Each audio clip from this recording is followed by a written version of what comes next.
Bismillahirrahmanirrahim. Assalamualaikum warahmatullahi wabarakatuh. Bismillah walhamdulillah wassalatu wassalamu ala rasulillah amma ba'd. Ada 4 jenis air yang tidak bisa digunakan untuk berwudu, tidak bisa digunakan untuk mandi wajib, dan tidak bisa digunakan untuk menyiram najis. Seseorang yang berwudu dengan salah satu air dari 4 jenis air ini, kemudian dia mengerjakan solat, maka solatnya tidak akan sah.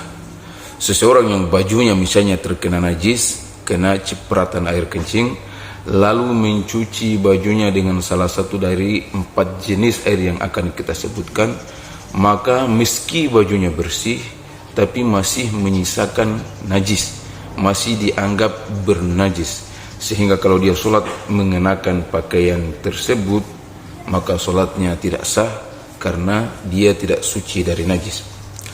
Apa saja 4 jenis air tersebut? Yang pertama adalah air bervolume sedikit, kurang dari 2 kulah atau kurang dari 200 liter. Kemudian air itu terkena najis, baik sifatnya berubah ataupun tidak berubah. Contoh air di dalam ember di WC hari ini yang kita saksikan hari ini, itu kan biasa ketika diisi air yang ada di dalam itu tidak akan mungkin sampai 200 liter. Kemudian seseorang ternyata buang air dengan cara berdiri, lalu air kencingnya itu yang najis, air kencingnya yang disebut sebagai benda yang najis, memercik masuk di dalam air yang satu ember yang sedikit itu. Maka kita katakan air ini itu sudah najis. Seseorang menggunakan berwudu, memakai air yang ada di ember ini, wudunya tidak sah. Seseorang yang memakai air itu untuk mandi wajibnya tidak sah. Seseorang yang memakai air di dalam ember ini untuk mencuci najis, untuk cebok misalnya, maka meskipun bersih tapi masih dianggap belum suci. Kalau dia beribadah dalam kondisi seperti itu, mengerjakan solat dalam kondisi seperti itu, maka solatnya dianggap tidak sah. Yang kedua, air bervolume banyak, kemasukan najis, dan menimbulkan perubahan pada salah satu sifat air. Kalau air yang pertama tadi itu air yang sedikit, kemasukan najis, baik sifatnya berubah atau tidak berubah, langsung najis, sudah tidak suci menyucikan. Tapi kalau air bervolume banyak lalu kemasukan najis, maka dilihat kalau menimbulkan perubahan pada salah satu sifat air, rasanya berubah misalnya, atau warnanya berubah, atau rasanya berubah, maka masuk kategori air yang tidak suci menyucikan lagi. Tapi kalau belum ada perubahan, rasanya masih seperti rasa air, warnanya masih jernih, baunya masih seperti bau air, tidak memiliki bau apa-apa, maka tidak bermasalah berwudu atau mandi wajib atau mencuci najis menggunakan air itu. Yang kedua, air bervolume banyak, kemasukan najis, dan menimbulkan perubahan pada salah satu sifat air. Kemudian yang ketiga, air kemasukan benda suci yang bisa melebur di dalam air lalu menimbulkan perubahan yang drastis pada salah satu sifat air. Air 1 gelas, kita masukkan gula 1 sendok.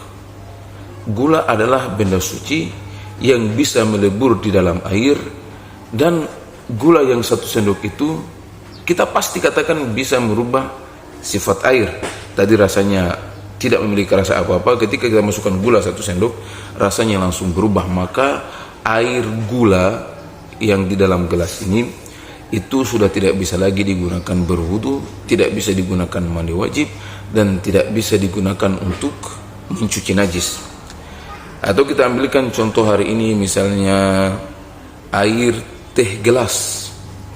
Air teh gelas ini sudah dicampur air yang awalnya murni sebagaimana sifat-sifat air, tapi sudah dicampurkan oleh benda-benda suci yang lain sehingga merubah warna, sifat, dan bau air. Maka kalau seseorang mengambil air teh gelas kemudian mencuci tempat yang terkena najis, terkena darah atau terkena tai ayam misalnya, maka meski bersih tempat yang sudah dicuci itu, tapi dia belum suci. Kalau orang memaksakan memakai baju ini lalu pergi mengerjakan sholat, maka sholatnya tidak sah. Air jenis yang ketiga yaitu air yang kemasukan benda suci. Benda sucinya itu bisa lebur di dalam air, lalu dapat menimbulkan perubahan yang drastis pada air. Kita katakan perubahannya harus drastis, itu artinya kalau perubahannya itu hanya sedikit atau bahkan tidak berubah sama sekali, maka air itu masih bisa digunakan untuk wudu, bisa digunakan untuk mandi wajib. Misalnya air dalam botol aqua yang besar, kita masukkan gula 3, 4 sampai 5 butir misalnya. Kita katakan otomatis sifat air itu tidak akan berubah, atau kalaupun dia berubah, perubahannya itu masih akan sangat sedikit sekali. Maka air ini masih bisa digunakan untuk wudu, untuk mandi wajib, atau untuk mencuci najis. Yang terakhir, yang keempat, jenis air yang keempat adalah air musta'mal.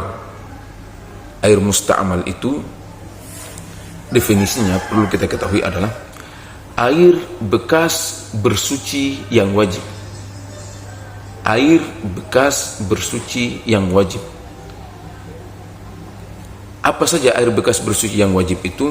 Kalau dalam wudu adalah air bekas membasuh wajah, basuhan yang pertama, air bekas membasuh tangan sampai siku, basuhan yang pertama, air bekas mengusap kepala, usapan yang pertama, dan air bekas mencuci kaki, basuhan yang pertama.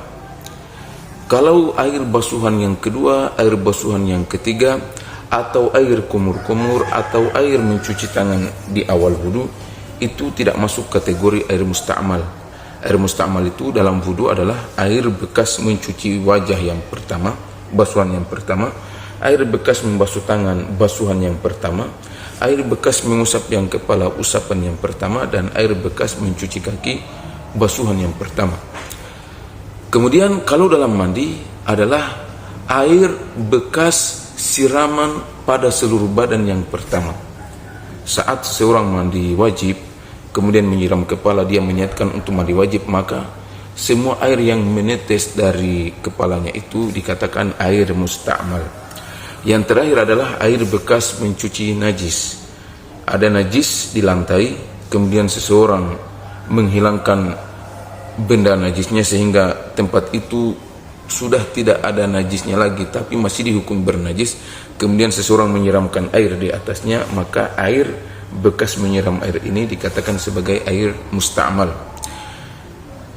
Dalam kasus air musta'mal ini sering kita temukan kejadian yang sangat lucu, bahwa ketika misalnya ada anak kecil yang memasukkan tangannya di dalam wadah yang besar, maka di dalam wadah yang berisi air, airnya katakanlah kurang dari 2 kulah, maka ada orang yang mengatakan, nak, jangan pakai air itu berwudu. Kenapa? Karena katanya sudah musta'mal, sudah terpakai, sudah tersentuh.